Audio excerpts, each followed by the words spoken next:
Emily Walker always believed her marriage rested on a foundation strong enough to survive anything. For 11 years, she had trusted Michael with every piece of her heart, every worry she carried, every hope she whispered into the late-night quiet when only he was awake to hear. She married him young, full of dreams of becoming a teacher, a mother, and a woman who built a life with someone she loved through every high and low. Michael had always been steady, dependable, and gentle in the way he cared for her.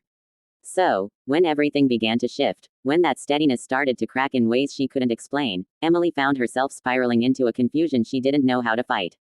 The first sign came on a Tuesday morning. Emily was grading her students' essays at the dining table when Michael rushed out of the house much earlier than usual. He kissed her on the cheek, thanked her for the oatmeal she made, and promised he'd be home early. But an hour later, her phone buzzed with a message from one of his coworkers asking if Michael was feeling better. Emily typed a confused answer and stared out the window at the empty street, wondering why her husband would say he was sick when he was very clearly not. It wasn't like him to lie, not even small lies. Not even harmless ones. That night, Michael came home late. Much later than the early he had promised. His smile was warm but tired, the kind of strained exhaustion she recognized as more emotional than physical. She asked about his day, and he brushed it off with a casual, busy.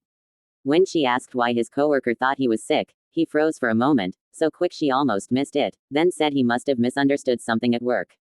He kissed her forehead and changed the topic, and Emily swallowed the questions building in her chest because she didn't want to seem suspicious. Not yet. The following week brought more signs. Michael took calls outside, whispering in the backyard where she couldn't hear him. He deleted his notifications the moment they appeared. He avoided eye contact whenever she asked if everything was okay. Emily tried to brush aside the worry clawing at her, reminding herself that he'd never given her a reason to doubt him. But there is a special kind of ache that comes when the person you trust most starts to feel like a stranger. She felt that ache every time he looked away. On a Thursday afternoon, Emily came home from school earlier than usual. The house was quiet, sunlight spilling gently across the hardwood floor. She set her bag on the couch and walked toward the kitchen to heat leftover soup, but something on the counter stopped her. A sealed envelope, her name written in Michael's handwriting. For a few seconds, she stood still, listening for any sound. Maybe he was upstairs, maybe he'd explain it. But no, the house remained silent. Her fingers trembled as she opened the envelope, a sense of dread settling in her stomach. Inside, she found documents, medical documents. Her eyes scanned the paper.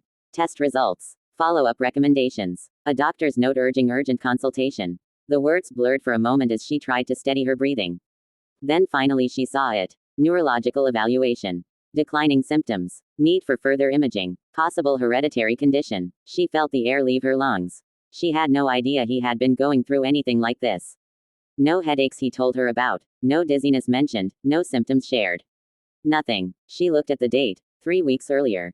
3 weeks he had been carrying this alone. Emily sat at the table, clutching the papers, unsure whether anger or heartbreak weighed heavier. Why would he hide something so serious? Why keep her in the dark when they had always faced everything together? Tears burned her eyes as she imagined him sitting in a doctor's office all alone. The man she loved most had been suffering silently and had chosen to shield her from it.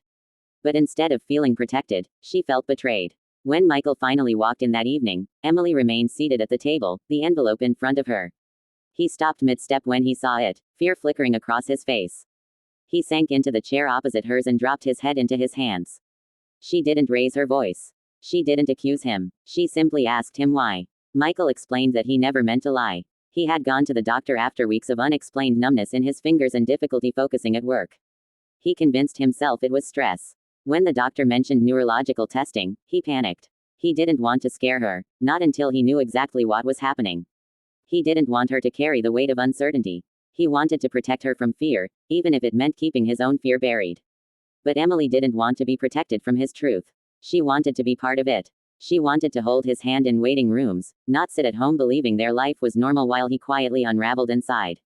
He admitted that the early morning he claimed he was sick was actually a follow-up appointment. The late nights, the phone calls, the tension, everything tied back to his health. He had been meeting with a specialist, trying to understand what he was facing before telling her.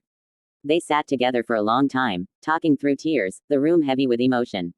Emily learned that the condition wasn't immediately life-threatening. It was manageable with treatment, therapy, and lifestyle changes. The biggest risk was progression if ignored. Michael said he had planned to tell her once the final results came in, but the longer he waited, the more scared he became, not of the condition but of disappointing her, burdening her, or making her worry. Emily touched his hand gently. She told him that marriage wasn't about staying strong alone. It was about trusting the other person enough to show weakness. She would have followed him anywhere, even into fear, if he had simply asked. His eyes softened with guilt and relief as he apologized, admitting that hiding it was the biggest mistake he had ever made. For the next few weeks, they worked through everything together. Emily went with him to appointments. She learned about his condition and how to support him. They created new routines and opened up conversations they had never thought to have. The emotional distance that once crept between them began to fade as honesty and vulnerability replaced the secrecy. They relearned each other in ways that deepened their bond, reminding them of the strength they had built over the years. But rebuilding trust wasn't instant. Some nights, Emily cried quietly beside him after he fell asleep, heart aching at the thought of how scared he must have been. Other nights, Michael woke up in a panic, worried he might be a burden, afraid she would think differently of him. They talked through every fear. They sat on the porch during sunset and made a promise: no more secrets. No more protecting each other by hiding truth. They would face every storm side by side. Months later, Michael's treatment showed positive results.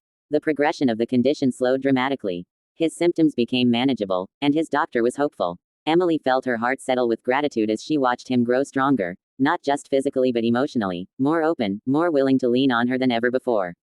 One evening, as they prepared dinner together in the kitchen, Michael wrapped his arms around her gently from behind and thanked her.